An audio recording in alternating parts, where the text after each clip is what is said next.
కాకినాడలో rice mafia ముఠాను అధికారులు పట్టుకున్నారు. పెద్ద ఎత్తున బియ్యాన్ని విదేశాలకు తరలిస్తుండగా సమాచారం తెలుసుకున్న అధికారులు నిందితులను అరెస్ట్ చేశారు. కాకినాడ యాంకరేజీ పోర్టులో అక్రమంగా తరలిస్తున్న పీడీఎస్ బియ్యాన్ని అధికారులు పట్టుకున్నారు. యాంకరేజీ పోర్టుల్లో స్టెల్లా ఎల్ నౌకలోని లోడింగ్ జరుగుతున్న బియ్యాన్ని జిల్లా collector Shanmohan, revenue marine police technical అధికారులు పోర్టు సిబ్బందితో కలిసి ఆకస్మిక తనిఖీలు చేశారు. అయితే అప్పటికే నౌకలోని 38,000 టన్నుల బియ్యాన్ని లోడింగ్ చేశారు. దీనిలో బాయిలర్ రైస్తో పాటు 640 టన్నుల పీడీఎస్ బియ్యం ఉన్నట్లు గుర్తించి స్వాధీనం చేసుకున్నారు. 640 టన్నుల బియ్యం కూడా గతంలో ప్రభుత్వం సీజ్ చేసి బ్యాంక్ గ్యారెంటీలు తీసుకుని రిలీజ్ చేసిన స్టాక్ను గుర్తించినట్లు కలెక్టర్ షణ్మోహన్ తెలిపారు. ఇదే అంశానికి సంబంధించి మరిన్ని వివరాలు మా ప్రతినిధి కామేష్ అందిస్తారు. కామేశ్వర్, చూసుకుంటే కాకినాడ నుంచి కళ్ళు కప్పి విదేశాలకు రేషన్ బియ్యం అయితే మాత్రం ఎగుమతి ఆగలేదని చెప్పొచ్చు. ఈ నేపథ్యంలో ఈ దందాపై అధికారులు మరొకసారి అయితే పంజా విసిరారని చెప్పొచ్చు. ఈసారి నేరుగా సముద్రంలోకి వెళ్లి నౌకలో తనిఖీలు అయితే మాత్రం జిల్లా కలెక్టర్ అయితే చేశారు. మొత్తం రేషన్ బియ్యం ఆనవాళ్ళు గుర్తించడానికి రంగంలోకి మొత్తం కూడా ఇటు జిల్లా కలెక్టర్, రెవెన్యూ శాఖ, అదేవిధంగా సివిల్ సప్లై డిపార్ట్మెంట్, అదేవిధంగా మొత్తం మెరైన్ పోలీసులు మొత్తం మొక్కుముడిగా అయితే మాత్రం సముద్రం నడిబొడ్డుకి అయితే మాత్రం ఒక 20 కిలోమీటర్ల వరకు అయితే మాత్రం ఒక 2 గంటల సేపు పడవ ప్రయాణం చేసి నడి సముద్రంలో ఉన్న నౌకనైతే మాత్రం ఆపు తనిఖీలు చేయడం జరిగింది. ఇది మొత్తం రాష్ట్ర వ్యాప్తంగా కూడా ఇది సంచలనంగా మరి మునుపెన్నడూ కూడా ఎవరో కూడా ఇటువంటి సముద్రం నౌకలు అయితే మాత్రం తనిఖీలు చేసిన దాఖలాలు అయితే లేవు. ఈ ప్రస్తుత కలెక్టర్ ఏదైతే ఉన్నారో కాకినాడ జిల్లా కలెక్టర్ షణ్మోహన్ మొత్తం రాష్ట్ర వ్యాప్తంగా సంచలనం సృష్టించారని చెప్పొచ్చు.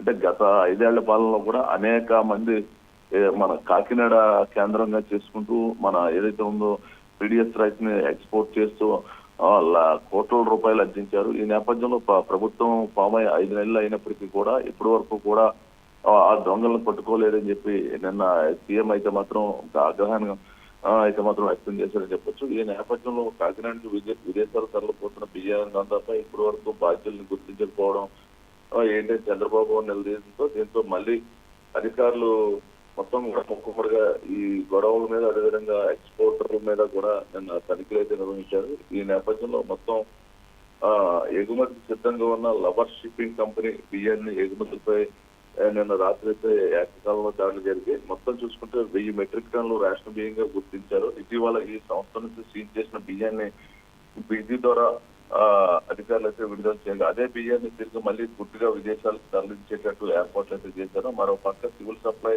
తోట సుధీర్ సైతం మొన్న ఏదైతే ఉందో కాకినాడ రూరల్ నడికుదురు, పెనుకుదురు రైస్ గొడవల మీద అయితే దాడులు చేసి కొన్ని టన్నులు అయితే మాత్రం కొన్ని వేల టన్నులు అయితే మాత్రం ఆయన సీజ్ చేయడం జరిగింది. ఈ నేపథ్యంలో మరొకసారి కాకినాడలో అయితే మాత్రం మొత్తం అలర్ట్ అయిందని చెప్పేసి అధికారులు. కాకినాడ విదేశాలకు రేషన్ బియ్యం గత వైసీపీ 5 ఏళ్ల పాలనలో లెక్కకు మించిన ఎగుమతులు అయితే జరిగాయి.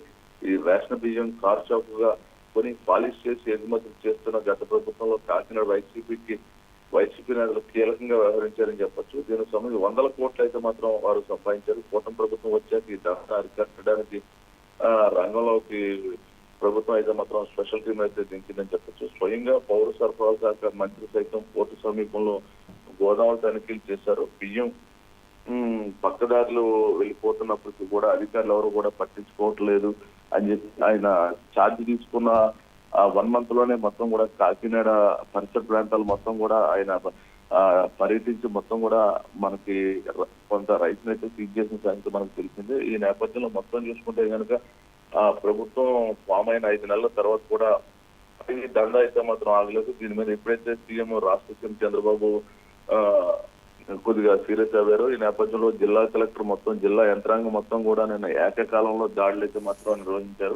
నిర్వహించడం పక్క దీనికి సంబంధించి ఏదైతే ఉందో ఎక్స్పోర్ట్ కు సంబంధించిన లవర్ షిప్పింగ్ కంపెనీ బియ్యాన్ని బుధవారం తనిఖీలు చేశారు.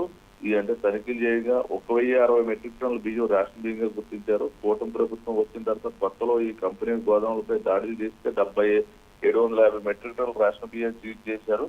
ఆ తర్వాత బ్యాంక్ గ్యారెంటీతో తీసుకున్న బియ్యాన్ని విడిచిపెట్టారు. తిరిగి అదే బియ్యాన్ని ఈ కంపెనీ దక్షిణాఫ్రికా ఎగుమతి సిద్ధం చేసిందని చెప్పొచ్చు. విడుదల చేసిన బియ్యం 750 మెట్రిక్ టన్నులు అయితే బ్యాటరీలు ఎగుమతి కోసం 1060 మెట్రిక్ టన్నులు ఎలా సిద్ధం చేశారని దానిపై అధికారులు అయితే మాత్రం షిప్పింగ్ కంపెనీ అయితే నిలదీశారు.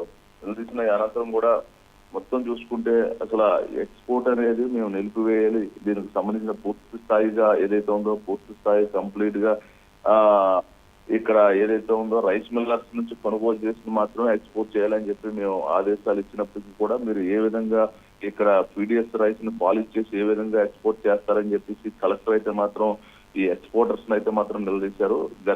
నిలదీసినప్పటికీ వారి నుంచి వచ్చిన సమాధానం ఏంటంటే మేము కొనుగోలు చేసిన బియ్యాన్ని అధికారికంగా బిల్స్తోనే మేము ఎక్స్పోర్ట్ చేస్తామని చెప్పి వారు సమాధానం చెప్పారు. అయినప్పటికీ కూడా కలెక్టర్ మొత్తం కూడా శాంపిల్స్ అన్ని పరిశీలించి మొత్తం కూడా సివిల్ సప్లై ల్యాబ్ కి అయితే పంపించారు. మొత్తం ఇప్పటి వరకు అయితే మాత్రం కొంత ఇదైతే మాత్రం కొన్ని వేల టన్నులు అయితే మాత్రం కలెక్టర్ అయితే సీజ్ చేశారని తెలుస్తుంది. ఇంకా ఈ దాడులు అయితే కొనసాగుతున్నాయని చెప్పొచ్చు. దీనికి సంబంధించి అయితే మాత్రం ఇంకా కొన్ని వివరాలు అయితే తెలియాల్సి ఉన్నాయి. ఈ రోజు మొత్తం ఆ షిప్ కు సంబంధించిన ఎవరు, ఆ షిప్ కు సంబంధించిన ఇక్కడ ఎక్స్పోర్టర్ ఎవరు, షిప్ కొనుగోలుదారులు ఎవరు, ఈ షిప్ కి ఎక్స్పోర్ట్ తీసుకెళ్లేది ఎవరు, ఇక్కడ లోకల్ గా కొనుగోలుదారులు ఎవరు, ఇంకా ఈ రైస్ వాళ్ళకు ఈ ఎవరైతే ఉందో అక్కడ షిప్ కొనుగోలు చేసి అమ్మేవారు ఎవరు, మొత్తం కూడా ఇంకా కొన్ని వివరాలు అయితే తెలియాల్సి ఉంది. ఇంకా దాడులు అయితే మాత్రం కొద్దిగా కొనసాగుతున్నాయని చెప్పొచ్చు.